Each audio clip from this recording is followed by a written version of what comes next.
बात 29 मई 2022 की है, यानी आज से एग्जैक्ट एक साल पहले शाम के 4:30 बजे सिद्धू मूसेवाला अपने घर से निकल के थार में बैठे। मैप को ध्यान से समझो। सिद्धू मूसेवाला इस वक्त अपने गांव मूसा में थे और यहाँ से 61 किलोमीटर दूर उनको अपनी मौसी से मिलने बरनाला जाना था, मौसी की तबीयत का हाल चाल लेने। सिद्धू रास्ते में थे और 10 किलोमीटर ड्राइव करके वो जवार के नामक गाँव में करीबन शाम के 5:25 पर पहुँच चुके थे। यहाँ एक ऐसा मोड़ है, ये वही मोड़ है जो आपने काफी बार इस सीसीटीवी फुटेज में यूट्यूब पर भी देखा होगा, और ऐसी मोड़ पर सिद्धू मूसेवाला के करोड़ों फैंस की जिंदगी ने एक नया मोड़ लिया। कुछ इस तरीके से कोरोला ऑल्टिस कार सिद्धू की थार का पीछा कर रही थी और उसके पीछे बोलेरो भी आ रही थी। कोरोला ने थार का रास्ता ब्लॉक किया और बोलेरो वालों ने सिद्धू की थार के टायर में गोली मार दी ताकि वो कोरोला को उड़ा के भाग ना पाए। इसमें से 3 बंदे बंदूकों के साथ निकलते हैं और साथ ही बोलेरो में से भी 3 बंदे बंदूकों के साथ निकलते हैं और सिद्धू मूसेवाला पर धड़ाधड़ 30 गोलियां बरसा देते हैं। पर सवाल सिर्फ एक है, सिद्धू मूसेवाला ही क्यों? और सिंगर्स भी तो हैं। उनके बाप को तो ये दिन नहीं देखना पड़ा कि अपने बेटे की मूंछों को ताप दिया जाए इस हालत में। हालांकि सिखों में कल्चर भी है, लेकिन बेटे की बॉडी को दूल्हे से सजाया जाए और कुछ दिन बाद ही अमनदीप कौर से शादी होने वाली थी। मैं बस इतना कहना चाहता हूँ कि इस वीडियो में हम सिर्फ ये नहीं समझेंगे कि सिद्धू मूसेवाला को शूट आउट में क्यों और कैसे मारा, बल्कि डीपली ये भी समझेंगे कि पंजाबी म्यूजिक इंडस्ट्री के साथ दिक्कत क्या है, क्यों गैंगस्टर्स पंजाबी सिंगर्स के पीछे पड़े हुए हैं, क्यों परमीश वर्मा को अप्रैल 2018 में मोहाली में गोली मारी और आखिर क्यों गिप्पी ग्रेवाल और मनकीरत औलख को जान से मारने की धमकी मिली हुई है। देखो, सिद्धू मूसेवाला हत्याकांड मामले में पुलिस का ये मानना है कि सिद्धू के साथ जो कुछ हुआ वो बस एक इंसान की वजह से हुआ, और वो इंसान है ये विक्की मिड्डू खेड़ा। असल में ये 33 साल का विक्रमजीत सिंह उर्फ विक्की मिड्डू खेड़ा अकाली दल के यूथ विंग का लीडर था और सीनियर अकाली दल लीडर सुखबीर सिंह बादल का बहुत करीबी था। एक बात आपको क्लियर होनी चाहिए कि मिड्डू खेड़ा कोई सरनेम नहीं है, बल्कि पंजाब के मुक्तसर जिले में एक गाँव है। एक्चुअली पंजाब हरियाणा में बहुत कॉमन है फेमस होने के बाद अपने गाँव के नाम को सरनेम के रूप में यूज करना। जैसे सिद्धू मूसेवाला का असली नाम था शुभदीप सिंह सिद्धू, लेकिन मैप में दिखाऊं तो वो हरियाणा से लगते हुए पंजाब के मनसा डिस्ट्रिक्ट के मूसा गांव का रहने वाला था, इसलिए सिद्धू मूसेवाला। एनीवेज, 7 अगस्त 2021 को विक्की मिड्डू खेड़ा के ऊपर 20 गोलियां चलाई गईं और गोलियां मारकर उसकी हत्या कर दी। अब दिक्कत ये हुई कि विक्की मिड्डू खेड़ा फेमस गैंगस्टर लॉरेंस बिश्नोई का एकदम करीबी था, या यूं कह लो कि भाई की तरह था। वो लड़का होनहार था, जिस तरह से उसको मारा गया ये है तो गलत है। आप तो हंस रहे हो इस बात पे। हमने कभी मारा नहीं, कि कभी प्रयास भी नहीं किया, तो जब विक्की को मार दिया ना, उसके बाद शुरू हुई है। ये विक्की को मारने वाली कहानी कुछ यूं है कि विक्की मिड्डू खेड़ा के शूटर्स को जब पुलिस ने अरेस्ट किया तो उनमें से एक शूटर ने शगनप्रीत का नाम ले दिया कि शगनप्रीत ने हमारी विक्की को मरवाने में मदद की थी। फिर मीडिया और पुलिस वालों ने ये बोला कि शगनप्रीत मूसेवाला का मैनेजर था, इसलिए मूसेवाला भी कहीं ना कहीं इस कांड से जुड़ा हुआ है। लेकिन टेक्निकली ये सही नहीं है। शगनप्रीत असल में काफी पंजाबी सिंगर्स का कॉमन मैनेजर था और सिद्धू मूसेवाला के 1-2 शोज उसने अरेंज करवाए थे। लेकिन ये बात सच है कि शगनप्रीत मूसेवाला का नोन तो था। अब शगनप्रीत का नाम सामने आने के बाद पुलिस उसको पकड़ती, उससे पहले ही वो कथित तौर पर ऑस्ट्रेलिया भाग निकला। और लॉरेंस बिश्नोई गैंग का ये मानना था कि सिद्धू मूसेवाला का शगनप्रीत को ऑस्ट्रेलिया भिजवाने में हाथ था, इसलिए ही सिद्धू पर ये 6 शूटर्स धड़ाधड़ गोलियां चला रहे हैं। इस समय सिद्धू के पास एक पिस्टल थी जिसमें सिर्फ 2 गोलियां थी, जो सिद्धू ने बैकफायर भी किए थे। आपको ये भी पता होना चाहिए कि सिद्धू के साथ इस समय गाड़ी में 2 लोग और थे, उनका कजन गुरप्रीत सिंह और पड़ोसी गुरविंदर सिंह। गुरप्रीत को ड्राइवर सीट पर बैठा था और गुरविंदर पीछे वाली सीट पर बैठा था, और इनके भी जांग और हाथों में गोली लगी थी और ये भी इंजर्ड हुए थे। टोटल 30 गोलियां चलाई गई थी, जिसमें से 19 गोलियां मूसेवाला को लगी और पास के ही घरों में वारदात की जगह पर भागकर पहुंचे मैसी नामक एक बंदे ने कांच वगैरह तोड़ के जब सिद्धू को गाड़ी से निकाला तो उनकी सांसें चल रही थी। उसके बाद जब हमने देखा गड्डी सिद्धू मूसेवाले की है तो हमने उसे गड्डी से आन के उसके गड्डी के लेवल के शीशे तोड़ के उसको निकाल के उसके सांस चल रही थी। उस टाइम चल रही थी, हाँ सांस चल रही थी।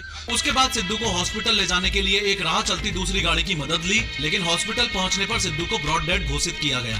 पोस्टमार्टम रिपोर्ट्स ने बताया कि सिद्धू मूसेवाला ने गोलियां लगने के बाद 15 मिनट के अंदर अंदर प्राण त्याग दिए थे। शॉकिंग बात यह थी कि शूट आउट के जस्ट बाद ही लॉरेंस बिश्नोई के राइट हैंड गोल्डी बरार ने ये पोस्ट डाली और लॉरेंस बिश्नोई के भांजे सचिन बिश्नोई ने न्यूज चैनल वालों को कॉल किया। इस वीडियो में मैंने बहुत डिटेल में बताया है कि लॉरेंस बिश्नोई सच में इतना खतरनाक क्यों है, जरूर देखना। दोनों ने डायरेक्टली बहुत प्राउड फील करते हुए सिद्धू मूसेवाला की हत्या की जिम्मेदारी ली।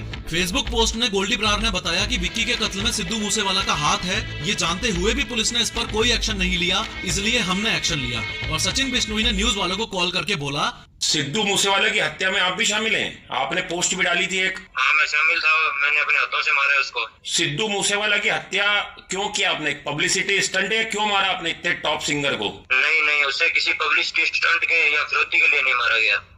फिर ये बात जग जाहिर है कि उसी ने हमारे भाई विक्की भाई जो थे हमारे, उनका मर्डर करवाया था। विक्की मिड्डू खेड़ा? जितने भी हाँ जी हाँ जी। चूंकि ये इतना बड़ा नेशनल लेवल का मुद्दा था तो पुलिस को तो एक्शन लेना ही था। इसलिए 6 में से सिद्धू मूसेवाला के 3 शूटर्स को तो दिल्ली पुलिस के स्पेशल सेल ने अरेस्ट कर लिया था। ये 3 थे प्रियव्रत फौजी, कशिश और अंकित सिरसा। और जो 3 भाग गए थे उनमें से 2 का पुलिस ने एनकाउंटर कर दिया था। एनकाउंटर जिनका हुआ वो 2 थे, जगरूप सिंह रूपा और मनप्रीत सिंह। ये एनकाउंटर 4 घंटे चला था, जिसमें 3 पुलिस वाले भी घायल हुए थे और स्पॉट से AK-47 भी रिकवर की गई थी। और फाइनली लास्ट वाला जो था दीपक मुंडी, इसको 10 सितंबर 2022 को पुलिस ने नेपाल बॉर्डर से धर दबोचा। इन शॉर्ट 6 के 6 शूटर्स पर पुलिस का एक्शन हो चुका था। जो बुलेरो इस्तेमाल की गई थी, ये लीक्ड सीसीटीवी फुटेज बताती है कि वो बुलेरो हत्याकांड से 4 दिन पहले ही हरियाणा में लाई गई थी। और ध्यान से सुनो कि कैसे उस बुलेरो ने ही इन क्रिमिनल्स को पकड़वाया था। असल में मूसेवाला के ऊपर गोलियां चलाने के बाद कुछ इस तरीके से सारे के सारे क्रिमिनल्स ने उस बुलेरो में ट्रेवल करते वक्त ये वीडियो बनाया, जिसमें सब अपने दोनों हाथों में बंदूकें दिखा रहे थे और अपने आप को स्टड साबित करने की कोशिश कर रहे थे। उसके बाद मनसा से 13 किलोमीटर दूर इस बुलेरो को इन लोगों ने अबेंडन कर दिया और भाग गए। जब पुलिस को वो बुलेरो मिली तो छानबीन करने पर पुलिस को फतेहाबाद के एक पेट्रोल पंप की रिसीट मिली। पेट्रोल पंप पर जाकर पुलिस ने सीसीटीवी फुटेज चेक किया तो पाया कि इसमें तो प्रियव्रत फौजी शामिल है। तो कुछ इस तरीके से पुलिस को लीड्स मिली थी। भले ही पुलिस ने अपनी तरफ से बोल दिया हो कि सिद्धू मूसेवाला असैसिनेशन के पीछे सिर्फ इंटर गैंग राइवलरी ही है, लेकिन सिद्धू पाजी की फैमिली इस बात से टोटली डिनाई करती है। सिद्धू मूसेवाला असैसिनेशन को उनके फैंस का बहुत बड़ा पोर्शन पॉलिटिकल एंगल देता है। सिद्धू मूसेवाला सिर्फ एक अमेजिंग सॉन्ग राइटर और सिंगर ही नहीं बल्कि पॉलिटिशियन भी थे। फेम मिलने के साथ ही उन्होंने 2021 में कांग्रेस ज्वाइन कर ली और मनसा डिस्ट्रिक्ट से 2022 में चुनाव भी लड़े। लगभग 63,500 वोटों से वो आम आदमी पार्टी के विजय सिंगला से चुनावों में हारे थे। असल में पंजाब में आम आदमी पार्टी से पहले जब कांग्रेस की सरकार थी तब सिद्धू मूसेवाला की सिक्योरिटी पर काफी ध्यान दिया जाता था, लेकिन आम आदमी पार्टी की सरकार आते ही उनकी सिक्योरिटी 8 से हटाकर 4 गार्ड्स की कर दी। पॉलिटिकल एंगल इस केस को इसलिए भी दिया जाता है क्योंकि आम आदमी पार्टी ने सिद्धू मूसेवाला पर अटैक से जस्ट 1-2 दिन पहले ही 424 VIPs की सिक्योरिटी कम कर दी थी। यानी जिस दिन सिद्धू मूसेवाला पर अटैक हुआ उस दिन उनके पास घट के 2 सिक्योरिटी गार्ड्स ही बचे थे और हत्या के समय वो भी उनके साथ नहीं थे। साथ न होने का कारण ये बताया जाता है कि सिद्धू उस दिन अपनी मौसी से मिलने अपनी बुलेट प्रूफ फॉर्च्यूनर में नहीं बल्कि पर्सनल थार में गए थे। थार 4 सीटर होती है तो उसमें 2 और जनों को ले जाने की जगह नहीं थी। वैसे एक्सपर्ट्स का मानना यह है कि उस दिन अगर वो अपनी बुलेट प्रूफ फॉर्च्यूनर में सिक्योरिटी के साथ भी होते तो भी बच पाना मुश्किल था। एक्चुअली डिटेल्ड इन्वेस्टिगेशन के बाद पुलिस को यह पता चला था कि यह बहुत ही प्लान्ड शूट आउट था। इतना प्लान्ड कि इन 6 शूटर्स ने अपनी गाड़ियों में ग्रेनेड और लॉन्चर्स वगैरह तक रखे हुए थे इनकेस अगर बंदूक चलने में कोई परेशानी आए तो।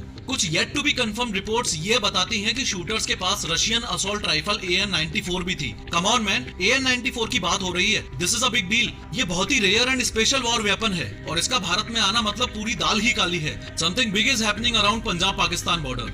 मैं टोटली एक्सपेक्ट कर रहा हूँ कि इस वीडियो का कमेंट सेक्शन 2 कम्युनिटीज में डिवाइड होगा। एक तरफ होंगे RIP लेजेंड नेवर डाइज वाले और दूसरी तरफ होंगे ये बोलने वाले कि सिद्धू मूसेवाला एक खालिस्तानी सपोर्टर था, इसलिए ये तो होना ही था। फेवर वाले ये बोलेंगे कि सिद्धू मूसेवाला के गाने लोगों को उनकी कल्चरल रूट्स से जोड़ते थे और अगेंस्ट वाले ये बोलेंगे कि सिद्धू मूसेवाला अपने गानों में गन कल्चर को प्रमोट करता था। आप इन दोनों में से चाहे किसी भी कैटेगरी से बिलोंग करते हो, लेकिन आप मेरी इस बात से पक्का एग्री करोगे कि this is something really insane. ये देखो, आसपास के घरों तक में गोलियां लगी थी, दीवारों तक में गोलियां घुसी पड़ी हैं। शूटिंग के टाइम जहां थार खड़ी थी वहां ऐसे पेचे गाड़ दिए गए हैं।